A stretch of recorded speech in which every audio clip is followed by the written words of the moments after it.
Hi students, welcome to economy Venkatesh sir online classes. నేను మీ economy Venkatesh సార్ని. 2026 ఫిబ్రవరి నెలలో వార్తలు నిలిచినటువంటి కరెంట్ అఫైర్స్ బిట్స్ పార్ట్ 4ను ఒకసారి పరిశీలిస్తే ఇప్పటికే నేను పార్ట్ 3 కూడా అప్లోడ్ చేస్తున్నా. ఇది పార్ట్ 4 అనమాట. ఓకేనా, ఒకసారి చూద్దాం. చాలా ఇంపార్టెంట్ బిట్స్ అనమాట. 2024-25 సంవత్సరము గాను పొగాకు ఉత్పత్తిలో రెండవ స్థానంలో ఉన్నటువంటి ఆంధ్రప్రదేశ్ నిలవగా మొదటి స్థానం ఏ రాష్ట్రంలో ఉంది అని అడిగాడు. ఓకేనా, తెలంగాణ, కర్ణాటకనా, గుజరాత్, మహారాష్ట్ర అని అడిగాడు. ఆన్సర్ వచ్చేసి గుజరాత్ మిత్రమా. పొగాకు ఉత్పత్తిలో, పొగాకు సాగు చేయడంలో ఫస్ట్ ప్లేస్ వచ్చి గుజరాత్, రెండవ ప్లేస్ వచ్చేసి మన ఆంధ్రప్రదేశ్ రాష్ట్రం అనేది ఉంది. ఓకేనా, గుర్తుపెట్టుకోండి. అదేవిధంగా మన ఆంధ్రప్రదేశ్ రాష్ట్రంలో రాజమండ్రిలో నేషనల్ టొబాకో రీసెర్చ్ ఇన్స్టిట్యూట్ కూడా ఉంది. దాన్ని కూడా మీరు ఒకసారి గమనించండి. ఓకేనా. నెక్స్ట్, తారిక్ రహమాన్ ఇటీవల ఏ దేశానికి ప్రధానిగా ఎన్నికయ్యారు అని అడిగాడు. శ్రీలంకనా, బంగ్లాదేశ్, పాకిస్తానా, ఇరానా అని అడిగితే దీనికి ఆన్సర్ వచ్చేసి బంగ్లాదేశ్. ఇటీవల బంగ్లాదేశ్లో కొన్ని అనిశ్చిత కారణాల వలన ఇన్ని రోజులు ప్రభుత్వం ఏర్పాటు అవ్వలేదు. తాత్కాలిక ప్రధానమంత్రిగా ఒక వ్యక్తి కొనసాగాడు. అయితే ఇవన్నీ ముగిసినాక ఆ దేశంలో సార్వత్రిక ఎన్నికలు జరిగి ప్రజాప్రభుత్వం ఏర్పాటైంది. దానికి ఇటీవల ఆ దేశానికి ప్రధానమంత్రిగా బాధ్యతలు స్వీకరించినటువంటి వ్యక్తి తారిక్ రహమాన్ గారు. ఓకేనా. అదేవిధంగా మనకి ఇక్కడ బంగ్లాదేశ్ దేశంలో ప్రధానమంత్రిగా పనిచేసిన షేక్ హసీనా ప్రస్తుతం మన భారతదేశంలో తలదాచుకుంటుంది. ఈమెని ఇంటర్నేషనల్ కోర్ట్ ఆఫ్ జస్టిస్ మాకు అంటే బంగ్లాదేశ్కి అప్పగించమని చెప్పినా కూడా మన భారతదేశం వాళ్ళకి అప్పగించలేదు. కారణాలు మనకు వేరు ఉండొచ్చు, కానీ ఆమె ప్రస్తుతం మన భారతదేశం తలదాచుకుంటున్నది. ఆమె పేరు వచ్చి షేక్ హసీనా. ఓకేనా. ఈమె కూడా గతంలో బంగ్లాదేశ్ దేశానికి మనకు ప్రధానమంత్రిగా పనిచేస్తున్నటువంటి ఒక మహిళ. ఓకేనా. నెక్స్ట్, ఇటీవల 16 ఏళ్ల వయసులోపు పిల్లలకు సోషల్ మీడియాను నిషేధించినటువంటి దేశం ఏది? నేపాల్, భూటానా, ఇండోనేషియానా, స్పెయినా అంటే ఆన్సర్ వచ్చేసి ఇండోనేషియా. గుర్తుపెట్టుకోండి. ఇప్పుడు రీసెంట్గా 16 సంవత్సరాల లోపు సోషల్ మీడియాని నిషేధించినటువంటి దేశం వచ్చేసి మనకి ఇండోనేషియా. అయితే ప్రపంచంలోనే మొట్టమొదటిసారిగా 16 సంవత్సరాల లోపు సోషల్ మీడియాని నిషేధించినటువంటి మొదటి దేశం ఏదైనా అంటే ఆస్ట్రేలియా దేశం. ఓకేనా. అదేవిధంగా ఆంధ్రప్రదేశ్ రాష్ట్రంలో 13 సంవత్సరాల లోపు ఉన్నటువంటి పిల్లలకు కూడా సోషల్ మీడియాను పూర్తిగా నిషేధిస్తామని చెప్పి ఇటీవల అసెంబ్లీలో ప్రకటన చేశారు రాష్ట్ర ముఖ్యమంత్రి నారా చంద్రబాబు నాయుడు గారు. అదేవిధంగా కర్ణాటక రాష్ట్ర ముఖ్యమంత్రి బడ్జెట్ సమావేశాలలో ఏం చెప్పారు? 16 సంవత్సరాల లోపు ఉన్నటువంటి పిల్లలకు సోషల్ మీడియాని పూర్తిగా నిషేధిస్తున్నామని చెప్పి ఇటీవల కర్ణాటక రాష్ట్ర ప్రభుత్వం తెలపడం అనేది జరిగింది. ఎందుకనేసి అంటే ఈ చిన్న పిల్లలంతా చదువు పైన ఫోకస్ చేయకుండా వాళ్ళు సోషల్ మీడియాకి అట్రాక్ట్ అయిపోతూ విధి విధానాలుగా వాళ్ళు ప్రవర్తిస్తూ వాటికి బాగా అట్రాక్ట్ అయిపోయి వాళ్ళ కెరీర్ని చిన్న వయసులో నాశనం చేసుకుంటున్న సందర్భం మనం కళ్ళకత్తినట్టు చూస్తున్నాం. కాబట్టి ఆయా రాష్ట్ర ప్రభుత్వాలు స్పందించి ఇటీవల ఈ నిర్ణయం తీసుకోవడం అనేది జరిగింది. ఓకేనా. Right. Next, AIIT professor B Ravindran కృత్రిమ మేధపై 40 మంది ఐక్యరాజ్య సమితి కమిటీలో సభ్యుడిగా నియమితులయ్యారు. ఏఐఐటి ప్రొఫెసర్ రవీంద్రన్ గారు కృత్రిమ మేధపై 40 మంది ఐక్యరాజ్య కమిటీలో సభ్యుడిగా నియమితులయ్యారని చెప్పారు.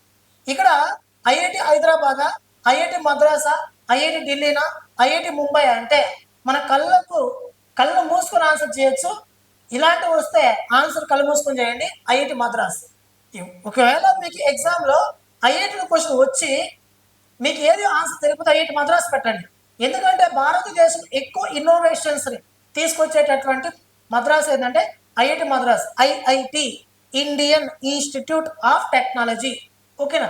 మన భారతదేశంలో ఒక విద్యా సంస్థ. ఎటువంటి విద్యా సంస్థ? సాంకేతిక విద్యా సంస్థ. భారతదేశంలో టెక్నాలజీని షేర్ చేసేటటువంటి, సరఫరా చేసేటటువంటి ఒక విద్యా సంస్థలే ఐఐటి. మన భారతదేశంలో ఐఐటి మద్రాస్కు ప్రత్యేకత ఉంది. ఐఐటి మద్రాస్ ఇటీవల తన తొలి విదేశీ క్యాంపస్ని ఏ దేశం ఏర్పాటు చేసింది అనేసి అంటే టాంజానియా. టాంజానియా దేశం ఏర్పాటు చేసింది.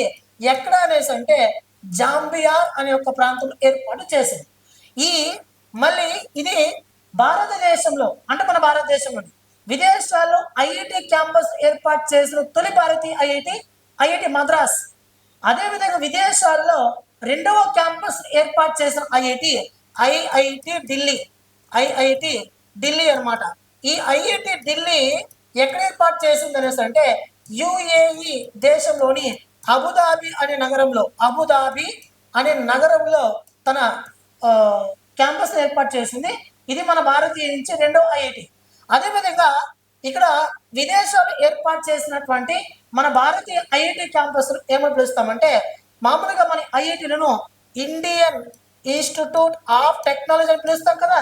విదేశాలు ఏర్పాటు చేసినవి international Indian institute of technology IIIT అన్నట్టు. ఓకేనా? ఇండియన్ ఇన్స్టిట్యూట్ ఆఫ్ టెక్నాలజీ గుర్తుపెట్టుకోండి. మన భారతదేశంలో మొట్టమొదటి విదేశీ క్యాంపస్ ఎక్కడ ఏర్పాటు చేశారంటే ఐఐటీలకు సంబంధించి టాంజానియా దేశం ఏర్పాటు చేయడం అనేది జరిగింది. ఓకేనా? అదేవిధంగా ఇటీవల ఐఐటి రామ్జెట్ అనే దాన్ని కూడా ఇటీవల రూపొందించడం అనేది జరిగింది. రామ్జెట్ ని రూపొందించిన ఐఐటి ఏంటంటే ఐఐటి మద్రాస్. ఓకేనా? నెక్స్ట్ ఇక్కడ ఆన్సర్ వచ్చేసి ఐఐటి మద్రాస్ చెప్పాను కదా.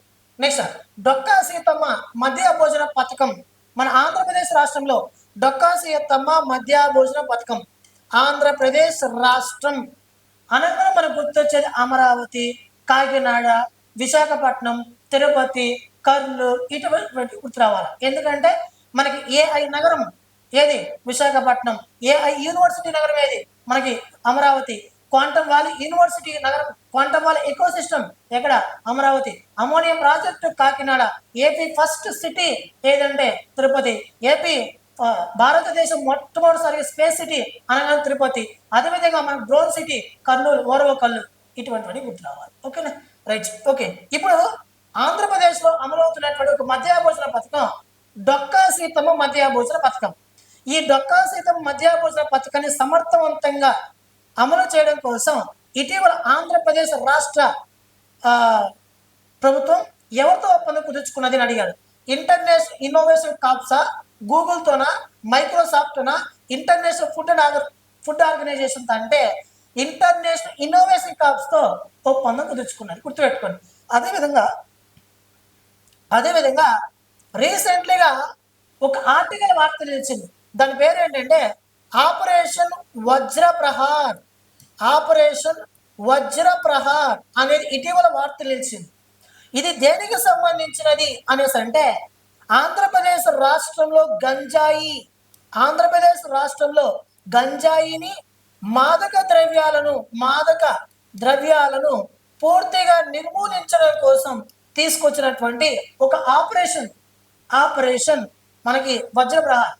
మన ఆంధ్రప్రదేశ్ రాష్ట్రంలో గంజాయిని మరియు మాదక ద్రవ్యాలను పూర్తిగా నిర్మూలించడం కోసం ఒక వ్యవస్థను కూడా ఏర్పాటు చేశారు. ఆ వ్యవస్థ పేరు ఏంటంటే ఈగల్ అనే వ్యవస్థ. రీసెంట్గా FVO ఎగ్జామ్ లో కూడా దీన్ని అడగడం అనేది జరిగింది మన ఏపీలో. ఓకేనా? అదేవిధంగా మన ఆంధ్రప్రదేశ్ రాష్ట్రం ముస్తాబు అనే ఒక కార్యక్రమాన్ని రీసెంట్గా ఆంధ్రప్రదేశ్ రాష్ట్ర ప్రభుత్వం స్కూళ్ళలో అమలు చేసింది.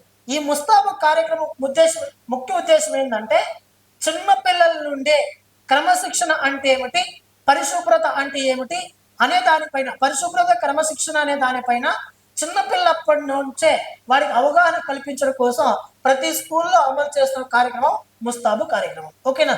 గుర్తుపెట్టుకోండి. Right. Next gas authority of India limited కు చైర్మన్ గా మరియు మేనేజింగ్ డైరెక్టర్ ఇటీవల ఎవరు నియమితులయ్యారు? ప్రవీణ్ కుమారా, దీపక్ మిట్టల, శ్రీనివాసన మరియు దీపక్ గుప్తా. అంటే దీనికి ఆన్సర్ వచ్చేసి దీపక్ గుప్తా. రీసెంట్లీగా గెయిల్ అంటే ఏమి? Gas authority of India limited ఇటీవల బాధ్యతలు స్వీకరించిన వ్యక్తి CMD, chairman and managing director. ఎవరంటే మనకి దీపక్ గుప్తా గారు. ఓకేనా? నెక్స్ట్ సర్లా మహేశ్వరి ఇటీవల 71వ సంవత్సరం మరణించారు. అయితే ఇందులో ఈవిడ ప్రముఖురాలు అంటే ఈమె ఒక సామాజిక కార్యకర్తన, లేకపోతే ఒక కథకు నృత్యకారిన, లేదా దూరదర్శన్ యాంకరా, లేదా ప్రముఖ గాయని అంటే ఈమె దూరదర్శన్ యాంకర్ మిత్రమ.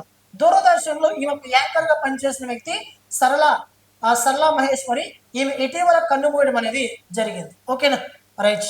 నెక్స్ట్, అంతరిక్ష సాంకేతిక సెమీ కండక్టర్. అంతరిక్ష సాంకేతికత అంటే ఏమి? స్పేస్, అంతరిక్ష రంగంలో సాంకేతికతను ఇచ్చిపుచ్చుకోవడం. సెమీ కండక్టర్ చిప్స్ తయారు చేయడం, సెమీ కండక్టర్స్ తయారు చేయడం, ఎలక్ట్రానిక్స్ తయారు చేయడం, చిన్న చిన్న మెమరీ కార్డు తయారు చేయడం. ఓకేనా, అదేవిధంగా చిన్న చిన్న ఎలక్ట్రానిక్ గూడ్స్ తయారు చేయడం, ఇవన్నీ కూడా సెమీ కండక్టర్. ఓకేనా, రక్షణ సాంకేతికత అంకుర సంస్థలకు 600 కోట్లతో డీప్ టెక్ ఫండ్ ఇటీవల ఏ ఐఐటి ఏర్పాటు చేసిందంటే ఐఐటి మద్రాసా, ఐఐటి ఢిల్లీనా, ఐఐటి కాన్పుర, ఐఐటి హైదరాబాద్ అంటే ఆప్షన్ వచ్చేసి ఐఐటి మద్రాస్. మీకు ఎందుకు ముందు నేను చెప్పాను అన్నది. ఓకేనా, IIT Madras. Next, the institute of charter accountants of ఇండియాకు అధ్యక్షుడిగా ఇటీవల ఎవరు నియమితులయ్యారు అని ప్రవీణ్ వశిష్ఠానా, రవీందర, ప్రసన్న కుమార, అరుణ్ శర్మ అంటే దీనికి ఆన్సర్ వచ్చేసి ప్రసన్న కుమార్ మిత్రమా. ఓకేనా, గుర్తుపెట్టుకోండి. అపాయింట్మెంట్స్ లో ఇది బాగా. నెక్స్ట్, చివరిది, కొత్త రకం 2 నానోమీటర్ సెమీ కండక్టర్ చిప్ ని ఇటీవల కేంద్ర మంత్రి అశ్విని వైష్ణవ్ గారు ఆవిష్కరించారు. ఈ చిప్పును ఏ సంస్థ అభివృద్ధి చేసింది అని అడిగాడు. సార్లా ఏరోస్పేస్ బెంగళూరునా, కాల్కమ్ సంస్థ బెంగళూరునా, ఐఐటి మద్రాసా లేదా ఐఐటి కాన్పూర్ అంటే దీనికి ఆన్సర్ వచ్చేసి కాల్కమ్ సంస్థ బెంగళూరు అనమాట. ఇది ఫిబ్రవరి మాసంలో వార్తలు నిలిచినటువంటి ముఖ్యమైనటువంటి కరెంట్ అఫైర్స్ అని మిత్ర. ఓకేనా బిట్స్. ఈ వీడియో నచ్చినట్లయితే లైక్ చేయండి, షేర్ చేయండి, సబ్స్క్రైబ్ చేసుకోండి. ఓకేనా, థ్యాంక్ యూ మిత్రులు.